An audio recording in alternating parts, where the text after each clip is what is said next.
Assalamualaikum Syedaralun. Pada video kali ini saya akan membahas kisah Putro Ijo. Kisah Putro Ijo sendiri hingga kini belum memiliki catatan sejarah yang pasti. Terdapat banyak versi berkembang di tengah masyarakat. Kisah Putro Ijo lebih populer dibicarakan di kalangan masyarakat Sumatera Utara dan Karo.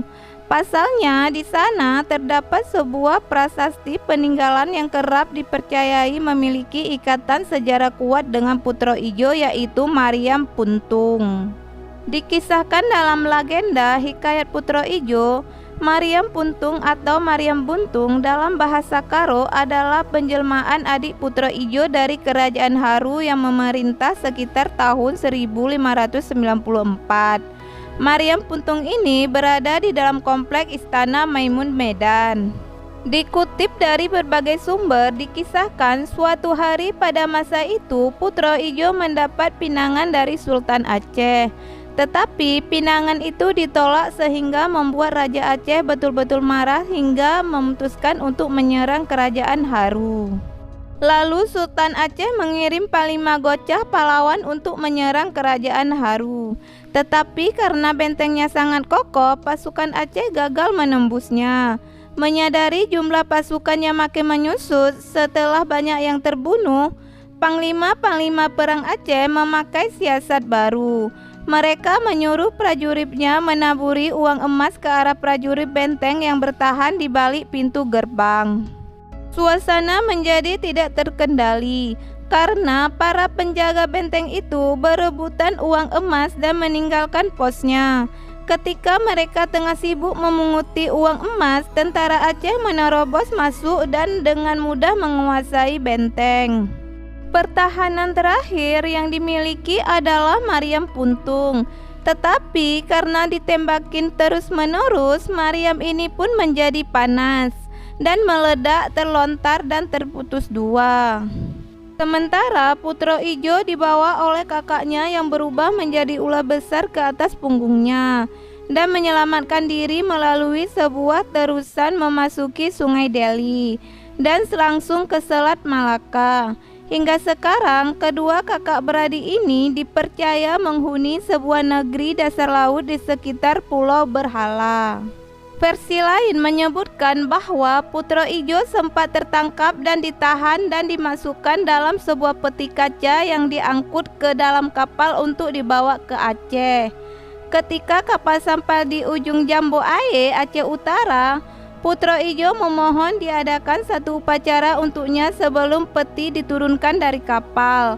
Atas permintaannya, dia diberikan berkarung-karung beras dan beribu-ribu telur. Tetapi setelah beberapa saat upacara dimulai, tiba-tiba berembus angin yang maha dahsyat, disusul gelombang tinggi dan ganas. Dari dalam laut muncul jelmaan saudaranya ular besar. Lalu Putro Ijo dilarikan ke dalam laut dan mereka bersemayam di perairan Pulau Berhala. Menurut para ahli, dikisahkan dalam rangka perebutan kekuasaan terutama di perairan Selat Malaka. Pada saat itu, semua orang ingin merebut kawasan Selat Malaka karena dianggap sebagai kawasan strategis jalur masuk lalu lintas internasional. Ketika mereka ingin merebut itu, setiap orang menunjukkan kekuasaannya. Di sana ada Portugis, Belanda, dan Aceh. Pada saat itu, Aceh menunjukkan kekuatan besar. Salah satunya juga ingin memperebutkan seorang putri dari kerajaan lain. Pada saat itu, ada 3 kawasan Aceh yang paling besar. Ada kawasan inti, daerah Talu, dan daerah Fajar. Daerah Talu adalah daerah-daerah yang ditaklukkan kemudian, sehingga kekuasaan yang besar dan luas dan berlanjut sampai dengan pemerintahan raja-raja berikutnya. Sampai pada saat masa kerajaan Aceh melemah, banyak daerah-daerah lain melepaskan diri, tapi kemudian masih ada kekuatan-kekuatan Aceh. Salah satu cara dengan menjalin hubungan perkawinan. Ada orang yang menikah dengan putri Aceh, dan juga orang Aceh menikah dengan putri di luar Aceh. Termasuklah seperti daerah Deli, Siak, Arokan, Haru, dan Pariaman. Semua itu adalah kekuasaan Aceh sebenarnya. Jadi ada kekuatan sehingga timbul cerita dengan melegenda yaitu Putro Ijo, kata Dr. Husaini Ibrahim, dosen sejarah FKIP Unsyah. Merujuk pada silsilah keturunan Raja Aceh seperti dalam buku Tari Aceh dan Nusantara halaman 576 disebutkan, Putro Ijo adalah anak raja putri yang menikah dengan Sultan Mansur Shah bin S. Ahmad Perak, keturunan Sultan Alauddin Riayat Shah atau Sayyidin Mukammil. Beliau memiliki 6 orang anak: Maharaja Diraja, Raja Putri, Putri Raja Indra Rakna Wangsa, Mahmud Shah, Raja Husai Shah, dan Murah Upah. Salah satu di antaranya adalah putri dari Raja Putri yaitu Putro Ijo. Kemudian menikah dengan Raja Umar S. Abdul Jalil Johor yang kemudian melahirkan keturunan Raja Hasyim. Jadi saya lebih yakin yang dimaksud dengan Putro Ijo seperti legenda yang berkembang hari ini adalah Putro Ijo yang dimaksud dalam silsilah ini, kata Husaini. Berdasarkan hasil bacaannya, Husaini mengatakan silsilah tersebut masih berhubungan dengan Sultan Iskandar Muda, karena Putro Ijo adalah anak dari Raja Putri, sementara Sultan Iskandar Muda anak dari Putri Diraja Indra Rakna Wangsa. Raja Putri dan Putri Diraja Indra Rakna Wangsa adalah adik kakak, sementara Putro Ijo dan Sultan Iskandar Muda mereka adalah sepupuan. Kendati demikian, Husaini tidak menepis bahwa cerita tentang Putro Ijo memiliki banyak versi. Sebutnya, hal itu biasa terjadi dalam sejarah. Ketika ada cerita yang dianggap memiliki kekuatan batin, maka orang menganggap sebagai semacam legenda.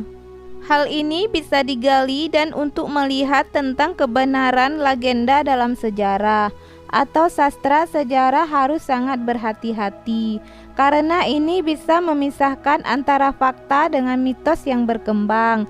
Namun demikian, cerita ini sangat penting. Sebuah sejarah menjadi besar juga karena ada legenda, tambahnya.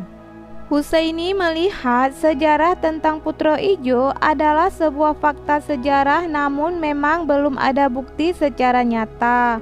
Maka dari itu, beberapa ahli sejarah di Aceh saat ini sedang menggali termasuk menelusuri jejak-jejak perjuangan Putro Ijo apakah di Aceh ataupun di Sumatera Utara. Kalau di Aceh, khususnya di Gampong Pande, ada makam Putro Ijo dan di Lamuri di kawasan Bukit Lamreng. Aceh Besar ada kolam Putro Ijo dan kita akan menelusuri di sana. Saya sangat meyakini hal ini adalah sejarah fakta, bukan legenda, namun harus ditelusuri dengan berbagai sumber yang ada. Sementara itu, Ketua Masyarakat Peduli Sejarah Aceh, Mizwar Mahdi, menyebutkan kisah tentang Putro Ijo belum memiliki dokumen autentik. Kisah itu hanya ada dalam cerita, hikayat atau legenda. Belum ada bukti yang ditemukan untuk bisa dipertanggungjawabkan, kata Mizwar. Ia menceritakan berdasarkan hasil bacaan dan temuan selama ini, tidak ada makam yang menyebutkan Putro Ijo seperti yang tertara di Gampong Pande saat ini. Makam di sana sudah ada dari abad 16. Sedangkan penamaan komplek makam tersebut dengan Putro Ijo baru muncul sekitar tahun 1970 sampai 1980. Itulah kisah dalam legenda hikayat Putro Ijo. Koreksi di bawah jika ada kesalahan penyebutan atau apapun itu. Dan sampai bertemu di video selanjutnya. Assalamualaikum warahmatullahi wabarakatuh.